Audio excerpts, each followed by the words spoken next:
Good morning, everyone, and welcome to Empty Cloud Monastery. My name is Sāmaṇera Nipako, and today I will be going over a short sutta with you all, the Anottappīsutta, Samyutta Nikaya 16.2.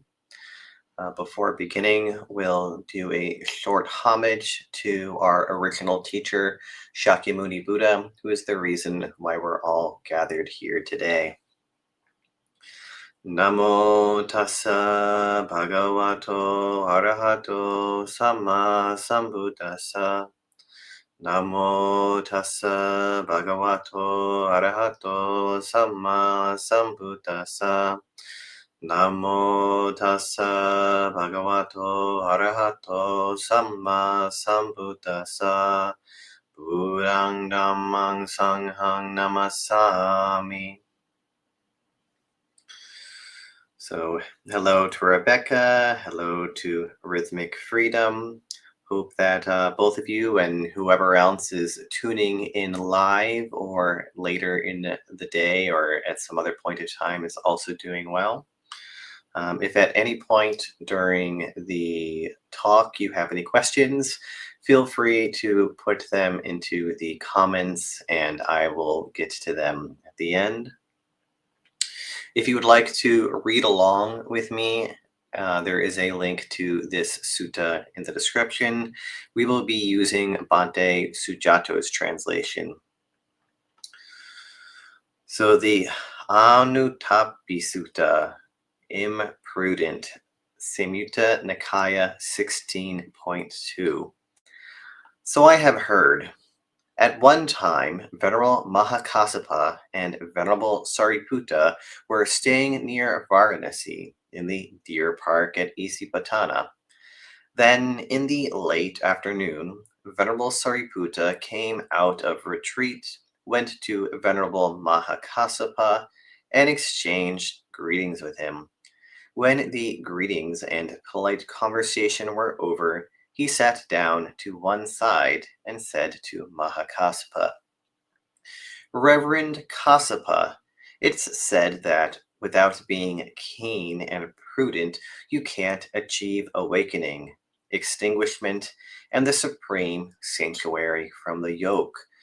But if you are keen and prudent, you can achieve awakening, extinguishment, and the supreme sanctuary from the yoke. To what extent is this the case? I absolutely love when exchanges like this happen in the suttas, where we have two arahants discussing the Dhamma together. In particular, I enjoy when Sariputta goes and asks other bhikkhus or bhikkhunis about points in the Dhamma, because you would think, oh, they're enlightened, and especially Sariputta, so they should know the answer to this. But because Sariputta went out of his way to have this conversation with Mahakassapa, we're now able to benefit from the fact that this was recorded. Somebody remembered it. So Sariputta didn't need to ask Mahakassapa this question. I'm sure he was perfectly capable of answering it himself. But I also don't think that he asked it with the intention of the fact that he knew he could answer it. He wanted it to be something that people like you and me, or other people that are at some stage along the path and aren't an arahant, could use to benefit their practice. And this is a relatively common question, although it's phrased differently. What do I need to do to attain awakening? And this short little sutta goes over in brief some of the things that need to be done. And as implied here, that means being keen and prudent. If you're not keen and prudent, then awakening is not likely to happen, if at all possible. So the conversation continues. Reverend, take a mendicant who doesn't foster keenness by thinking. If unarisen, unskillful qualities arise in me, they'll lead to harm. If I don't give up arisen, unskillful qualities, they'll lead to harm. If I don't give rise to unarisen, skillful qualities, they'll lead to harm. If arisen, skillful qualities cease in me, they'll lead to harm. That's how you're not keen. And this little paragraph here contains so much. A lot of the time, especially in Western circles, people will tend to push aside these preliminary prerequisites if one is meditating for enlightenment. If you actually want to get anywhere, if you want to have depth in wisdom, if you want your meditation and other practices to lead towards enlightenment, one of the prerequisites is paying attention to your skillful and your unskillful qualities. If you're not paying attention to these things, then you're liable to make a lot of mistakes, both for yourself and for the other people around you. They'll lead to harm. So, throughout the day, anybody that's not an arahant is going to have many, many opportunities to take note of unskillful qualities that are arising in them. They might be really blatant and coarse, or they might be much finer.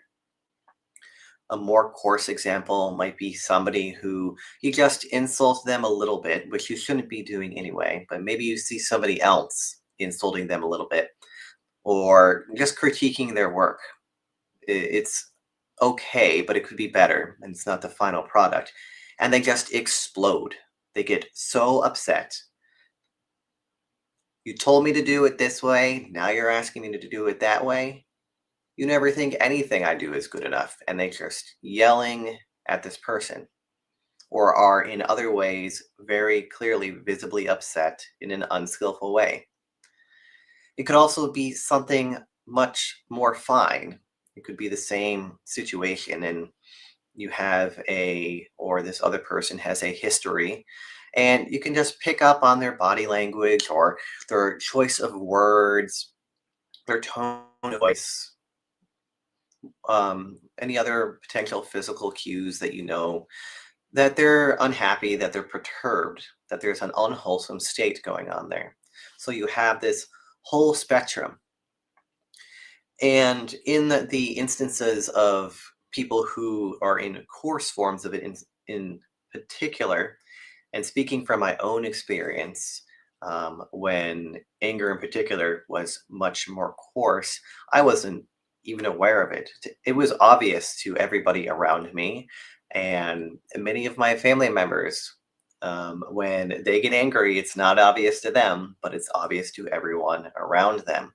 So, by not owning or by not seeing or not acknowledging whatever the specific situation might be for that person as to why they don't see it, if they don't do something to reduce the unwholesomeness, to try to bring up skillful qualities, or at least step out or do something to reduce the unskillful portion of it, it leads to a lot of harm.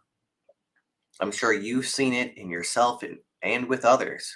There is no shortage of examples of people that have arisen unskillful qualities that for some reason they're either unwilling or unable to take care of in the moment.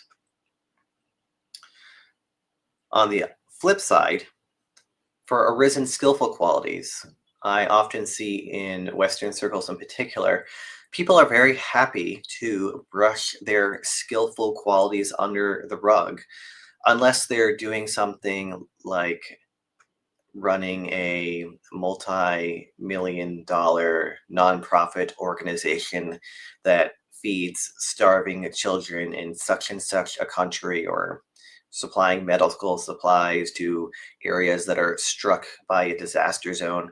They're like, It doesn't count. It's no big deal. And it's a good way to also cause harm to yourself by not acknowledging those skillful qualities. Because if you don't acknowledge them, you may still continue to do them just because there's a part of you that feels like they're right to do. But I've seen this really affect people's ability to have loving kindness towards themselves. One of the most common patterns I see in people that have this problem of being able to share metta with themselves is exactly this. They don't like to acknowledge their skillful qualities. If you know where you're skillful, if you know where you're unskillful, so where you're doing well and where you can have a little bit of work being done, that points you in a direction of where you need to go. I'm doing well with this. I need to continue to have these skillful qualities arising. I'm not doing so well here. I need to work on my anger. I need to work on my greed. I need to work on my delusion and how it feeds into itself and both greed and anger. And it might not be so straightforward. We all have blind spots. So this is where Kalyanamitas come in. People like Sariputta and Mahamoggallana, or even if you have some spiritual friends you can connect with online, even better if you can go in person, even if it's only for a weekend, once or twice a year. You can get so much good feedback from being around Kalyanamitas. So fostering these attitudes, may my unskillful qualities decrease, may my skillful qualities increase, and may I pay attention to the conditions. Because if you don't know what's causing the unwholesome to arise, you're not going to be able to do as much about it. You'll continue to put your foot in your mouth, which you, as part of the learning process, likely will be doing anyway, and that's fine.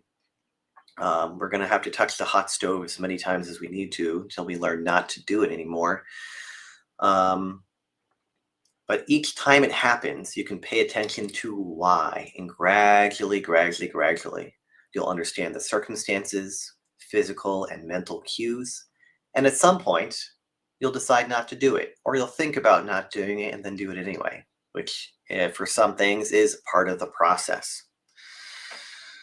So, continuing with the sutta, some of which I've touched upon already.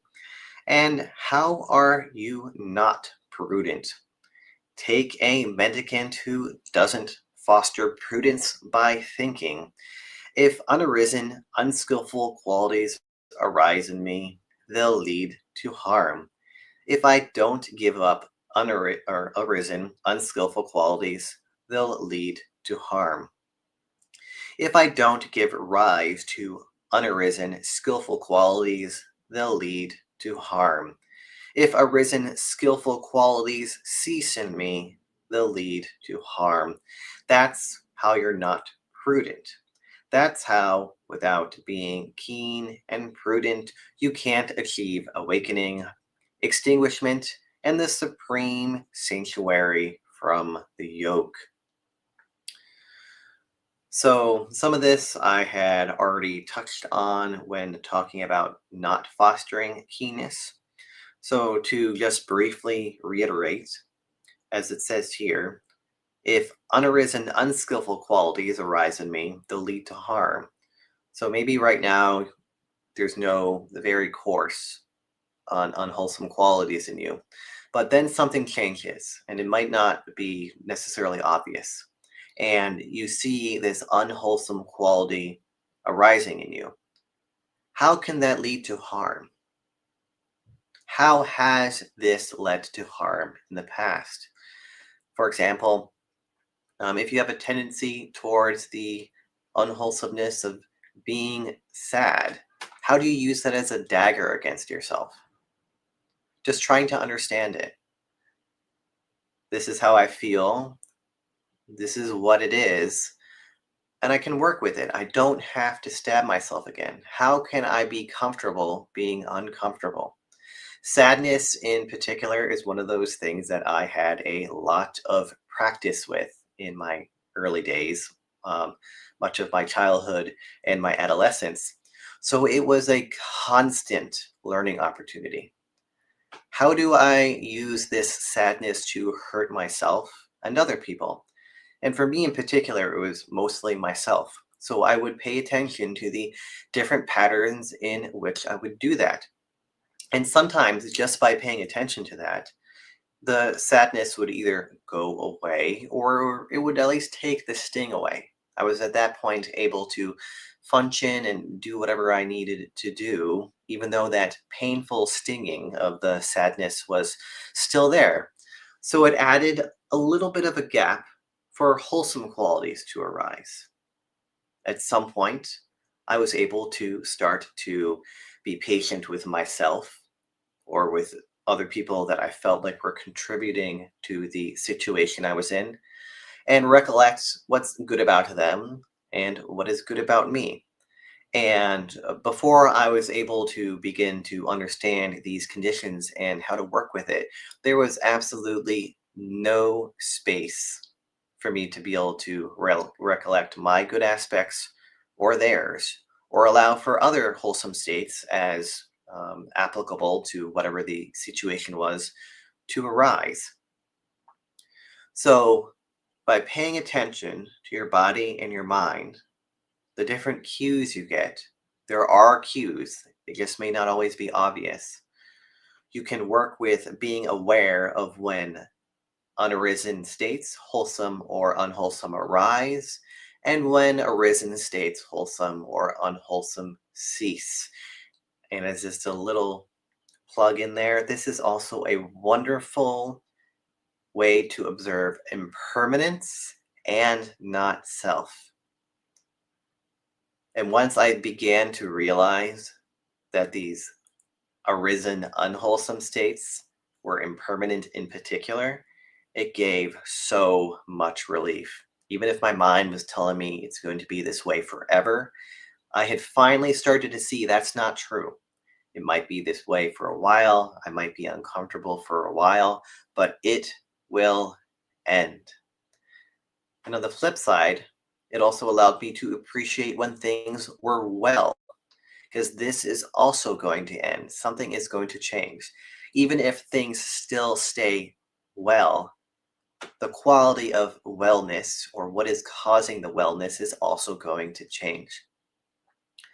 And it also then allowed me to take these things less personally, because this is not only true for me, this is true for everybody around me. Impermanence and not self. So, moving on to the next paragraph. And how are you keen? Take a mendicant who fosters keenness by thinking. If unarisen, unskillful qualities arise in me, they'll lead to harm. If I don't give up arisen, unskillful qualities, they'll lead to harm. If I don't give rise to unarisen, skillful qualities, they'll lead to harm. If arisen, skillful qualities cease in me, they'll lead to harm. That's how you're not keen. So, the main difference here between the previous paragraphs and this one is for the not keen. Reverend, take a mendicant who doesn't foster keenness by thinking. And then in this one, how are you keen? Take a mendicant who fosters keenness by thinking. So basically doing what I have previously said and trying to avoid being unaware of these types of mental states or trying to become familiar with them. It'll take however long it takes. It's not a process that we can rush. And then the last paragraph is also very similar to the previous one on prudence. And the difference is basically the same. And how are you prudent? Take a mendicant who fosters prudence by thinking, if unarisen, unskillful qualities arise in me, they'll lead to harm. If I don't give up arisen, unskillful qualities, they'll lead to harm.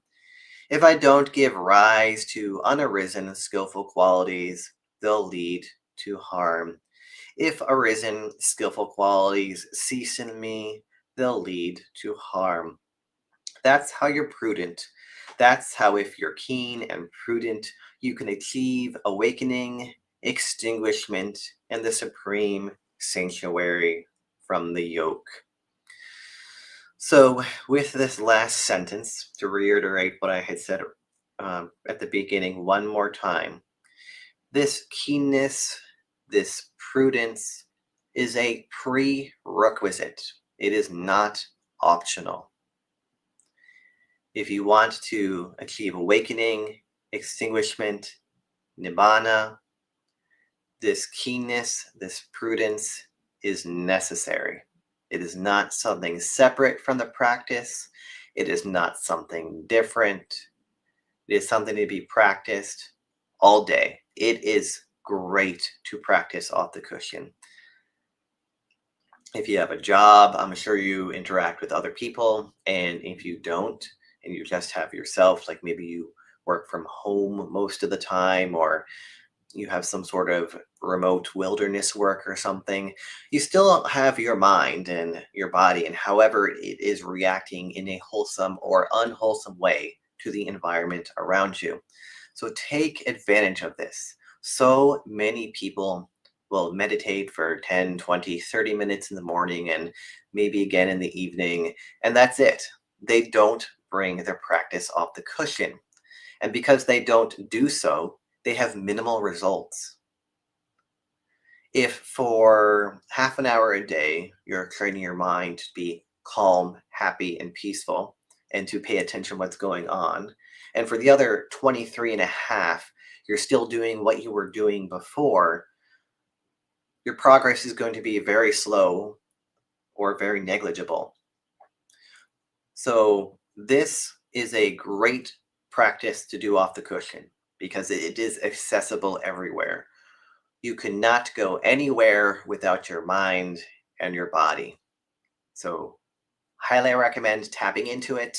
And the more you do this enthusiastically, even though it might be painful, there might be things that you see that you're not very happy to see about yourself.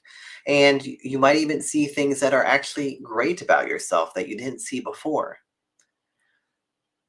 It will help lead you so much more exponentially, and it will help out your meditation a lot. Something to note as well is the purpose of this isn't necessarily to help your meditation. It is a prerequisite. The Noble Eightfold Path, everything helps each other out, and this is no exception. So we can accept, or not accept, we can respect this sutta with saying 3 sadhus, and then I will go into the comments and see if there's any questions. Sadhu, sadhu, sadhu.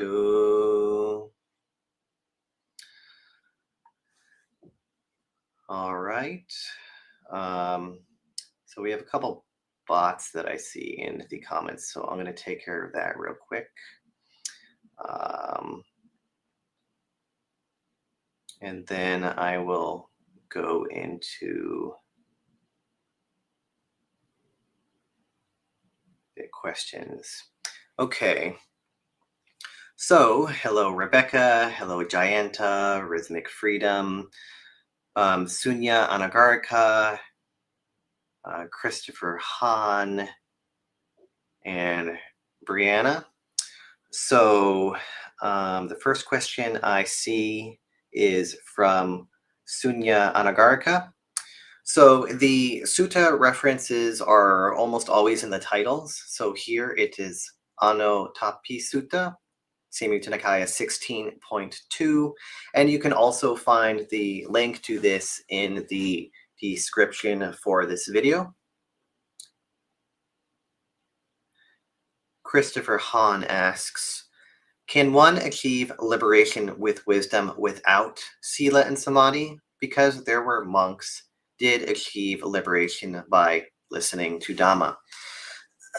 So this is a good question. Sila is a absolutely necessary prerequisite to enlightenment for all stages. It is not an option.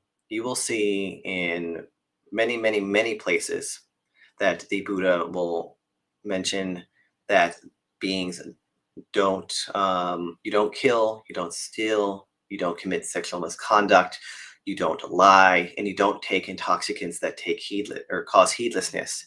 And then from there, he will go into other stages of the path.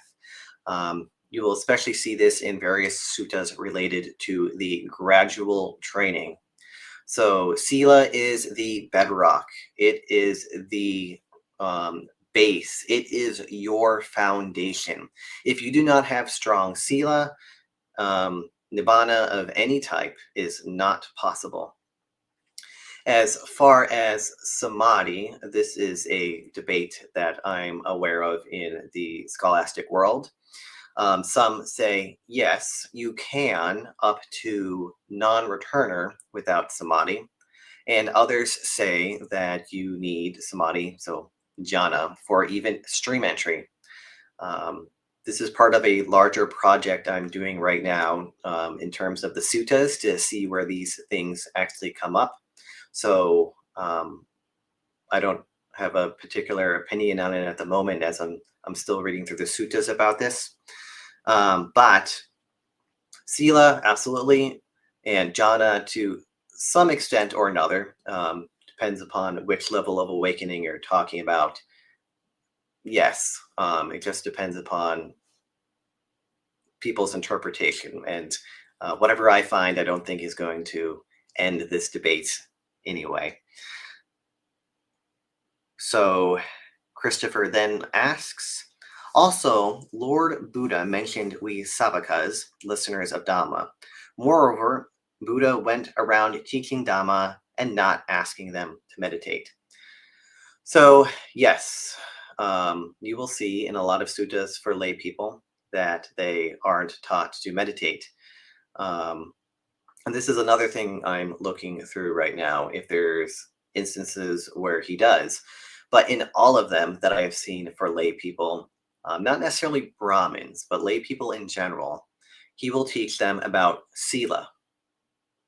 And this is because if somebody wants to have a good rebirth and have a higher likelihood to access the Dhamma again in a future lifetime, may it be the next one while the Buddha's dispensation is still around, or when there is a Buddha again in the future, if you have strong morality, the 5 precepts is the bare minimum to be reborn as a human again.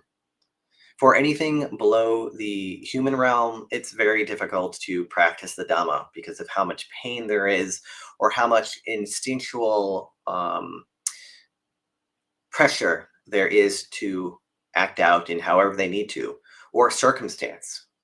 For example, if you're reborn as a carnivore, it is really, really hard to practice the first precept. So it's important for your long-term conditionality. I think that's all I'll have to say for that one. And then Rebecca says, when I'm going through the day, I am noticing the habit of ill will and criticism that runs on. I get a little frozen with fear. Any advice about skillful ways to shift this in the moment? So, if you mean habit of ill will and criticism towards yourself, then one way you can do is ask yourself, or one thing you can do is ask yourself, why am I doing this? What am I attached to? What did I do that is attacking my sense of self? For example, maybe you think I'm somebody that is really good with my right speech.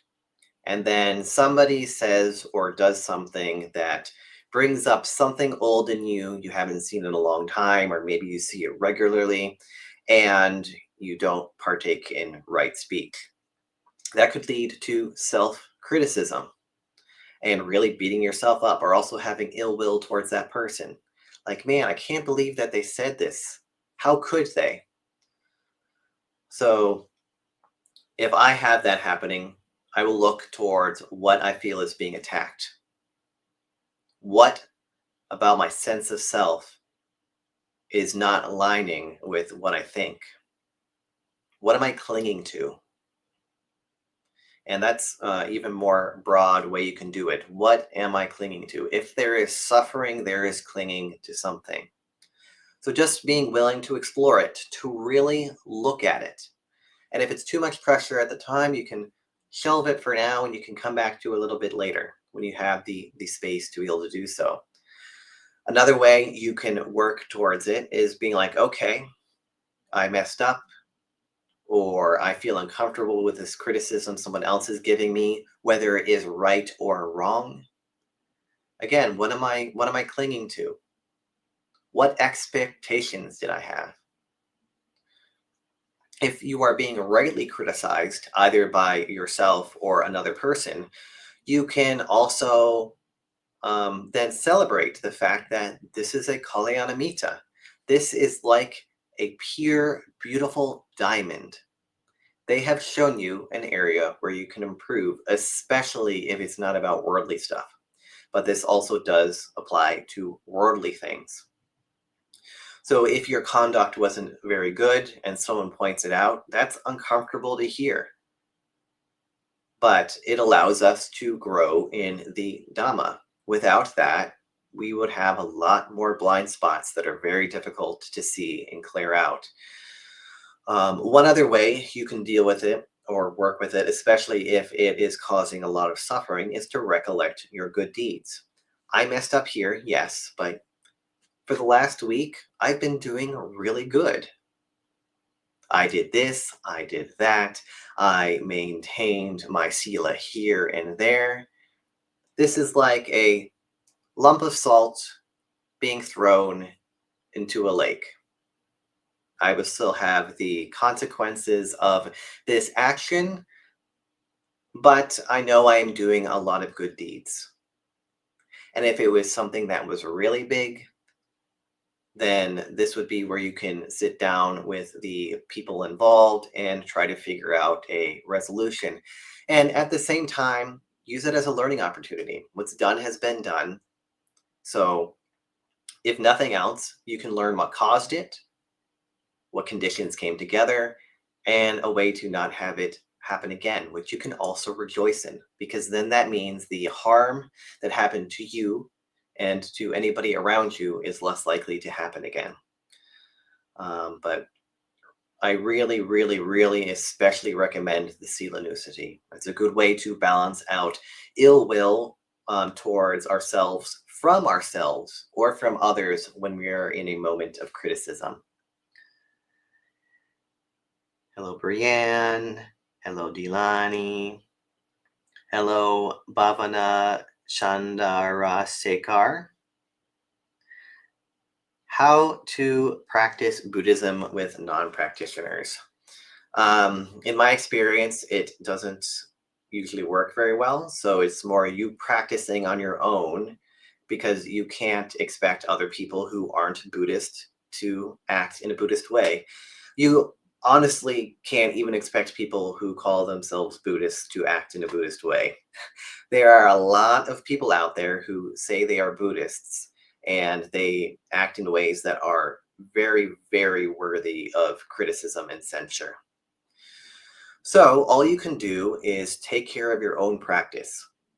Some of these I went over with Rebecca a moment ago with the idea of ill will and criticism. So, for example, you're at a workplace and somebody criticizes you rightly or wrongly. And let's say it is wrong in this case. You did everything you were supposed to do. you did it correctly, but the other person misunderstands or just doesn't like it or whatever the situation may be. In that moment, that is an opportunity to pay attention to your mind and your body and try to respond in a skillful way. And if you do respond in an unskillful way, again, golden opportunity to understand the causes and conditions that led to it. What is going on? What am I clinging to? What is being attacked? What don't I understand? What don't I see? Just looking at all the variables, and don't expect immediate answers either. Likewise, you can practice equanimity. There is a sutta, I think it's, I want to see Majjhima Nikaya 147 or something like that. It's either in the 30s or the 40s, where the Buddha goes over different ways to work with people. It's titled, if I did get the number wrong, "Is This What You Think of Me?" And in this sutta, if people are not acting well, or if you need to criticize somebody, one of the ways that he recommends is if it would cause you trouble, if it would hurt their feelings, if you don't think that you can bring them to the path again, so that they're too stubborn and they don't like to give up their thoughts and their opinions easily, do not underestimate equanimity towards a person like this. So if you're dealing with difficult non-Buddhists, do not underestimate equanimity towards their behaviors. It is a very powerful tool. And also just lead by example. When I was still a layperson, just by following the 5 precepts, by doing my best to follow right speech in particular, I saw people change. And I saw how they interacted with me was different than how they interacted with other people. So while you can't control what other people do or what they say or anything at all, you can still influence their behavior by being a good example. And sometimes this is the most powerful thing to do. In the Saka Samyutta, I forget which number, but it's the one where Saka and Vepasiti, the lord of the Asuras, have been basically an ancient equivalent of a rap battle. And one of the things that Saka says is that one of the most difficult battles to win is not getting angry at somebody else who is angry. Or to bring it to this sutta, any unwholesome state. So if somebody is being greedy, delusional, or angry, it is a battle hard to win to not let them overwash you and then act out unskillfully. So you practice with non-practitioners by practicing as well as you can and using the things that they say and do as practice opportunities to increase your own good qualities. And if it's really unwholesome, if it's really not beneficial, then you might have to change your circumstances and see if you shouldn't be around these people anymore. So it all depends. Hello, Delani. Hello, Maria. And hello, Mama A. So Delani asks, in a situation when you experience unskillfulness, what is the guided way of interacting towards self or the others? So this is a very broad question because the unskillfulness that you could be experiencing and the situation is always going to be different. And if it is a common pattern, that's where this becomes a little bit easier to answer more concretely.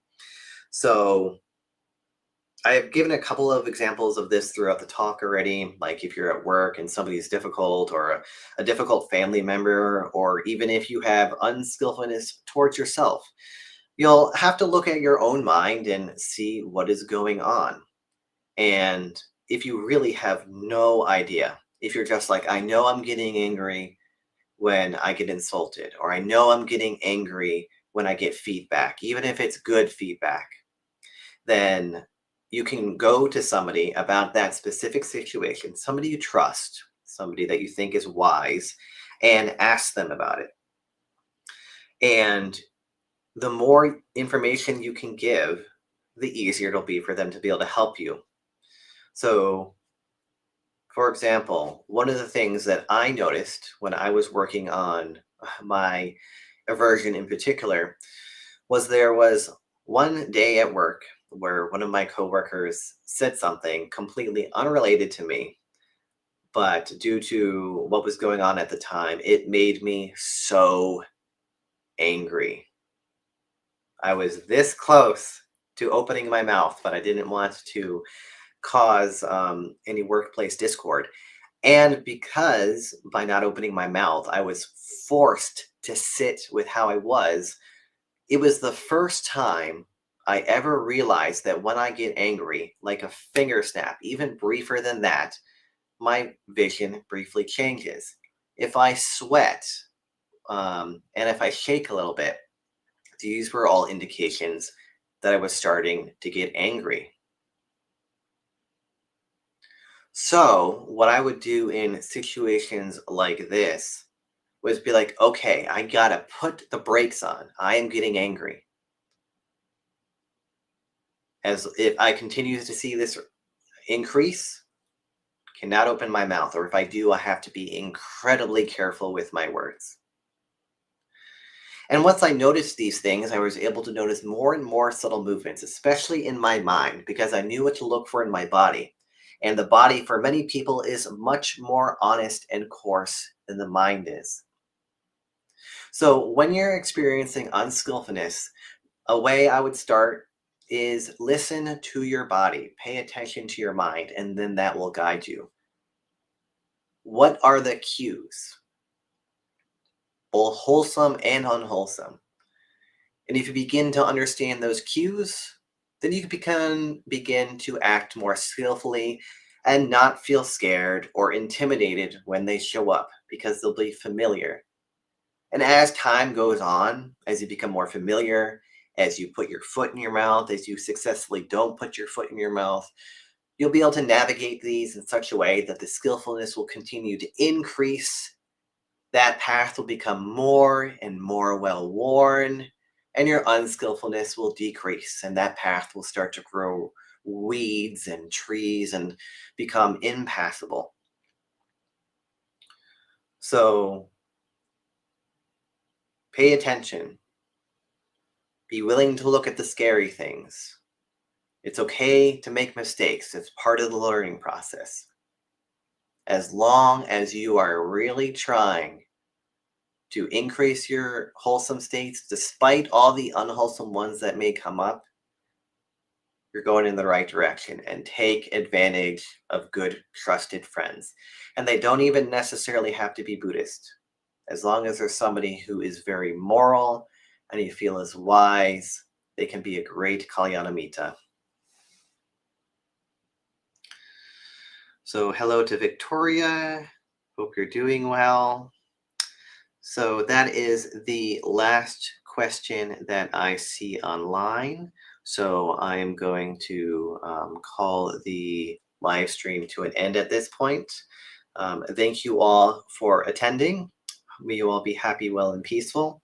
As a slight announcement, just in case some people haven't seen it on the Facebook or the YouTube here, Monk Chat is being moved to 8 o'clock a.m. on Fridays so that Bhante Sudaso and Ayasoma can join from over in Italy.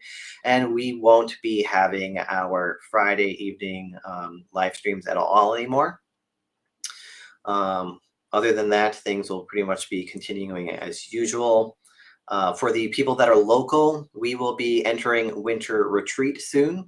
So our Wednesday through Friday tea time won't be happening, but we will still be open for our Saturday 6 o'clock, well, 5 o'clock tea time is open on Saturday, as well as our 6 o'clock to 7:30 p.m. program, and our Sundays will be continuing to run as normal. So our 8 o'clock a.m. volunteer hours, the 11 o'clock meal offering. We recommend people show up around 10:30 if they're interested in that. And our meditation program from 1 o'clock to 4 o'clock.